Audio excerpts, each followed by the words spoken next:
नमस्कार, मैं हूं आशुतोष। आप देख रहे हैं टेलीकास्ट न्यूज। आखिरकार बिहार के मुख्यमंत्री अब कुछ देर के बाद राजभवन पहुंचने वाले हैं। वो अपना इस्तीफा सौंप देंगे, ऐसी संभावनाएं जताई जा रही है। उसके बाद फिर उन्हें बीजेपी की तरफ से एक समर्थन पत्र दिया जाएगा और वो दोबारा राज्यपाल के पास फिर जाएंगे और वह अपनी नई सरकार बनाने का दावा एनडीए के साथ मिलकर करेंगे। फिर शाम होते होते हो सकता है कि वह आज मुख्यमंत्री पद की शपथ ले लें, अन्यथा वो कल ले सकते हैं। वहीं बिहार में चल रहे इस सियासी भूचाल के बीच आज दोपहर लगभग 3 बजे बीजेपी के राष्ट्रीय अध्यक्ष जेपी नड्डा का भी पटना आगमन हो सकता है। ऐसी संभावनाएं प्रबल है, जो सूचनाएं मिल रही है। तो वहीं देश के गृह मंत्री अमित शाह ने अपना तेलंगाना और बंगाल का यात्रा रद्द कर दिया है। लेकिन इन तमाम सियासी उठापटक के बीच एक सवाल तो यह उठ रहा है कि आखिर नीतीश कुमार की दोबारा ताजपोशी में इतनी देर क्यों लग रही है। उधर राजद ने भी अपने दावे पुख्ता तौर पर किए थे कि हम जदयू में टूट कर देंगे और अगली सरकार हमारी हो सकती है। जीतन राम मांझी से भी उन्होंने संपर्क साधने की कोशिश की थी और उन्हें भी मुख्यमंत्री पद का ऑफर दिया था। लेकिन इन तमाम सियासी भूचाल के बीच एक बार फिर नीतीश कुमार बीजेपी के साथ रिश्ता जोड़ने जा रहे हैं। हम आपको एक एक कर वो असली कड़ी बताएंगे कि आखिर नीतीश कुमार ने दोबारा क्यों पलटने का यह फैसला ले लिया। आपको याद होगा कि बिहार में जब राष्ट्रपति द्रौपदी मुर्मू का आगमन हुआ था, पहली बार वो राष्ट्रपति बनने के बाद बिहार दौरे पर आई थी, तो उस वक्त बिहार के एक जिले में कार्यक्रम के दौरान नीतीश कुमार ने सरेआम मंच पर यह कह दिया था बीजेपी के लिए कि हम चाहे जिस भी दल में रहें, ये दोस्तियां तो कभी खत्म नहीं होगा। हम जब तक जिंदा रहेंगे बीजेपी के सभी नेता के साथ दोस्ती हमारा बना रहेगा। बहुत ही जोरदार तरीके से उन्होंने इस बात को कही थी और उस वक्त पूरी मीडिया में यह खबरें बहुत जोरदार तरीके से चली थी कि अब फिर नीतीश कुमार का मन बदल रहा है, वो बीजेपी की तरफ से आ सकते हैं। इस खबर को मीडिया में इस तरीके से तवज्जो दिया गया और तमाम अखबार और टीवी चैनल्स में दिखाया गया कि नीतीश कुमार की काफी फजीहत हो गई राजद में रहते हुए।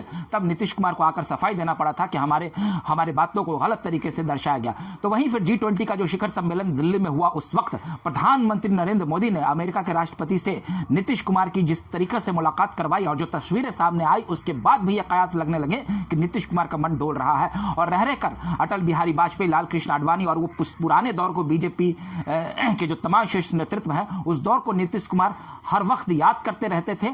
और हमेशा जब वो तेजस्वी प्रसाद यादव के साथ भी रहते थे तो कई मंच पर ये कह देते थे कि पहले कुछ था, यहाँ पर कुछ होता था, याद करिए वो दौर क्या था। तो ये संभावनाएं जताई जाती थी कि नीतीश कुमार ऐसा गलती से नहीं बोल रहे हैं, वह जानबूझकर बोल रहे हैं। लेकिन इन सब के बीच जो अभी सियासी उलटफेर हुआ है, आप ये समझ लीजिए कि जदयू के 2 कद्दावर नेता जो आजकल नीतीश कुमार के साथ हर वक्त रहते हैं, एक संजय झा, उनका भी, और जो जल संसाधन मंत्री हैं, और दूसरे अशोक चौधरी। तो इन 2 नेताओं की अगर हम समानताओं पर बात करेंगे तो संजय झा पूरी तरीके से भाजपा विचारधारा से प्रेरित हैं और वो पहले बीजेपी के साथ थे। तो वहीं अशोक चौधरी के जो अपने समधी हैं वो आचार्य कुणाल किशोर हैं, जिनकी संघ प्रमुख मोहन भागवत से काफी अच्छी दोस्ती है। क्योंकि जब अशोक चौधरी की बेटी और आचार्य कुणाल किशोर के पुत्र का विवाह हुआ था तो उस वक्त संघ प्रमुख मोहन भागवत भी यहाँ आए थे और हिंदुत्व के एजेंडे को लेकर और मंदिर मस्जिदों को लेकर जो उनकी सक्रियता रहती है, ये जग जाहिर है। तब अशोक चौधरी भी अब आप कह सकते हैं आचार्य कुणाल किशोर की जो विचारों से काफी प्रेरित रहे होंगे। और हाल के दिनों में मंदिरों से जुड़ा हुआ अगर कोई मामला रहता था, हिंदुत्व के एजेंडे पर अगर उनसे कोई सवाल पूछा जाता था तो वो भी बीजेपी पर तीखा प्रहार नहीं करते थे। तो वहीं रही सही कसर सामने ये पूरी हो जाती है कि इंडिया अलायंस में नीतीश कुमार को संयोजक भी नहीं बनाया गया। इंडिया अलायंस में उन्हें प्रधानमंत्री का चेहरा भी अब घोषित नहीं किया जा रहा था। तो वहीं इंडिया अलायंस के भीतर सीट शेयरिंग नहीं हो रही थी और जिस प्रकार से राजद अपना अड़ियल रवैया अपनाए हुए था, तो उसके बाद नीतीश कुमार को इससे काफी परेशानी हो रही थी। और नीतीश कुमार जिस तरीके से अब चाह रहे थे कि बिहार में अगर वो 17 सीटों पर जो पिछली बार लड़े थे उतनी ही सीटों पर लड़ेंगे, लेकिन जो उनके आधिकारिक सूत्रों ने बताया कि इस बार आप जितनी भी सीटों पर लड़ेंगे तो उससे आधी की आधी सीटें आपकी हो जाएगी कहीं। क्योंकि इस बार अभी जो 3 राज्यों का चुनाव परिणाम आया है, जो बंपर जीत बीजेपी को मिली थी राजस्थान में, मध्य प्रदेश में और छत्तीसगढ़ में, जो छत्तीसगढ़ में कहा जा रहा था कि बीजेपी वहां नहीं जीतेगी, मध्य प्रदेश में भी एंटी इनकम्बेंसी थी। तो इसके बाद में नीतीश कुमार को लगा होगा कि फिर मोदी की जो लहर रहेगी तो बिहार में जिस प्रकार से पिछली बार 40 में से 39 सीटें एनडीए ने ले ली, कहीं ऐसा ना हो कि इस बार भी वैसी ही परिस्थिति बन जाए। तो अगर महागठबंधन या आप कह सकते हैं इंडिया अलायंस में अगर जदयू लड़ेगी तो उसके सांसदों की संख्या बहुत सीमित हो जाएगी।